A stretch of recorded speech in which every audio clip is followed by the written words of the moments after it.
Hey folks, Tim Gresh here with a gear review. This will be on the new Evo 30C.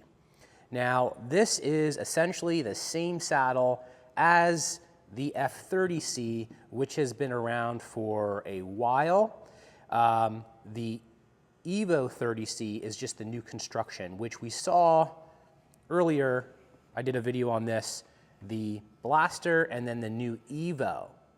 Now, in this case, they didn't kind of like just call this one the Blaster, they just called this the Evo. That's kind of the charm of SMP. You never really understand the naming, but essentially, same saddle with the new construction, a little bit lighter, different padding, kind of moves away from the either microfiber or the true leather of like the kind of like legacy, like old school, like what SMP has been for a long time.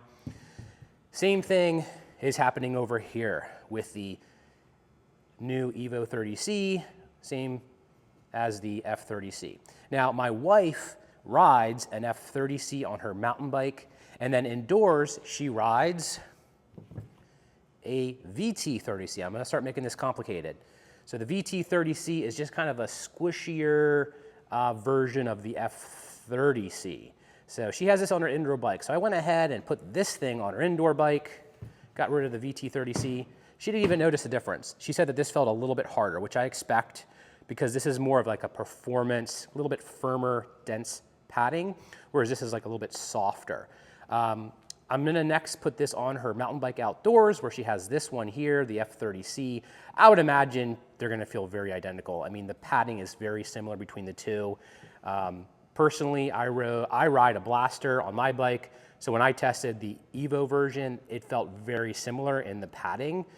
So going back, the Evo 30C, I would say, do it if you want a lighter version of this guy here, if you've had one.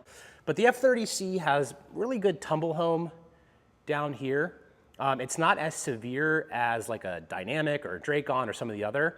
So it does well if maybe you're a little bit more upright position, has a big cutout in the middle. This saddle generally does well with women or anyone, you know, really men or women, if you like a more compact saddle and you know, maybe you want an alternative to like the power saddles, like the specialized power saddles, which have very little tumble home. They kind of like come out like straight like this, whereas, you know, on this one here, it kind of goes more straight down to business and you can kind of like move on there. I made a whole video on tumble home that kind of explains that.